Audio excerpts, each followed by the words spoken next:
lagi sama aku Bella Setiawati, masih dengan NIM yang sama yaitu 2205076024 dari program studi Pendidikan Bahasa dan Sastra Indonesia kelas A angkatan 2022 Fakultas Keguruan dan Ilmu Pendidikan Universitas Mulawarman. Oke guys, karena di video sebelumnya itu, di video kedua itu kan kita udah bahas tentang folklore lisan.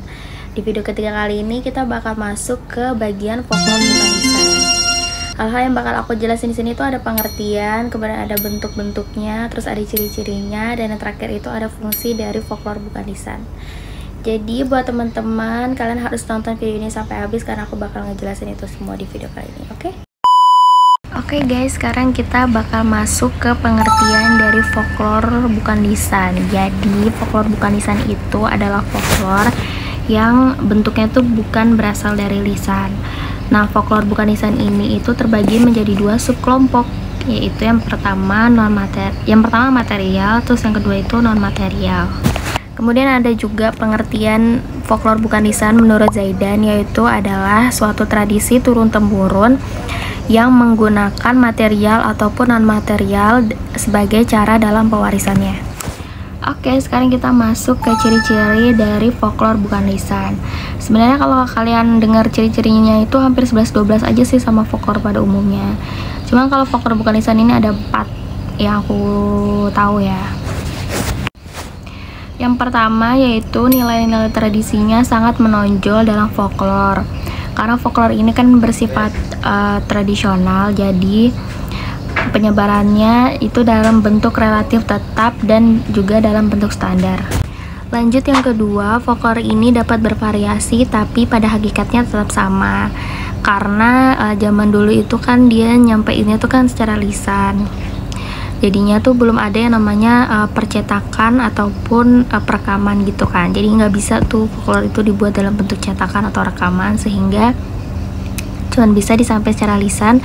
Jadinya tuh ceritanya tuh dari mulut ke mulut tuh ada dalam versi yang berbeda-beda tapi hakikatnya tetap sama. Lanjut yang ketiga, folklore ini bersifat anonim atau penciptanya tidak diketahui lagi siapa orangnya.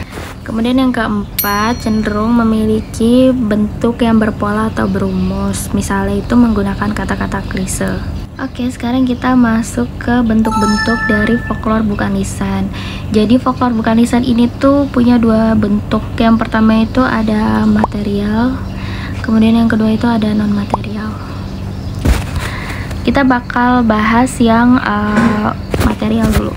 Oke, yang pertama itu adalah arsitektur rakyat. Contohnya seperti pendopo di Keraton Jawa Tengah yang memiliki keberagaman dari arsitektur rakyat karena memiliki makna simbiolis dari setiap bentuk yang bervariasi.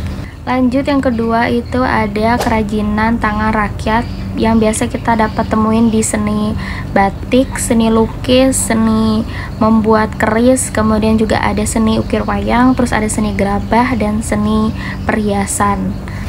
Lanjut yang ketiga ada perhiasan tubuh dan juga pakaian rakyat. Nah, biasanya tuh kalau misalkan kita pakai pakaian rakyat gitu dalam suatu acara, itu kan biasa ada suatu syarat-syaratnya gitu. Nah, contohnya tuh misalnya kayak kayak pakaian rakyat suku Baduy, dia tuh punya perbedaan ketika dipakai sama orang yang udah nikah sama yang belum. Kalau misalkan udah nikah, biasanya tuh bagian dadanya itu akan terbuka, tapi kalau misalkan belum, biasa bagian dadanya itu akan tertutup.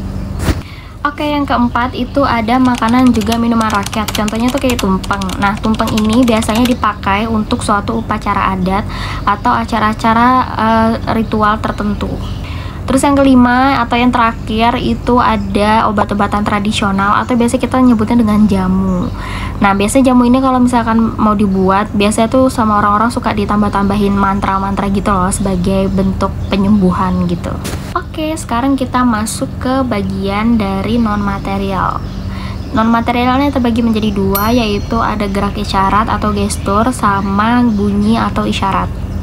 Yang pertama itu gerak isyarat tradisional atau gestur yang memiliki maksud tertentu. Contohnya kayak misalnya kita ngangguk kepala itu artinya setuju, terus kalau misalnya kita gelengin kepala itu artinya nggak setuju. Kalau misalnya kita ngancungin jempol berarti maksudnya itu adalah bentuk pujian. Yang kedua itu ada bunyi atau isyarat dan musik rakyat. Contohnya itu seperti gamelan Jawa, Bali, Sunda, terus kemudian ada kulintang dari Minahasa. Oke guys, sekarang kita masuk yang terakhir, yaitu ada fungsi dari folklore bukan lisan. Yang pertama sebagai alat pengesahan kebudayaan. Yang kedua sebagai alat pemaksa berlakunya norma-norma sosial dan sebagai alat pengendali sosial. Kemudian yang ketiga sebagai alat pendidikan anak. Yang keempat untuk memberikan suatu jalan yang dibenarkan oleh masyarakat agar orang tersebut lebih superior daripada orang lain. Yang kelima untuk memberikan seseorang suatu jalan yang dibenarkan oleh masyarakat untuk mencela orang lain. Yang keenam atau yang terakhir yaitu adalah sebagai alat untuk memprotes suatu ketidakadilan. Oke guys, sekian dulu pembahasan dari aku. Semoga kalian paham sama penjelasan aku di video sebelumnya. Ketemu lagi di video selanjutnya dan juga di materi selanjutnya. See you, bye bye. Thank you udah nonton sampai habis.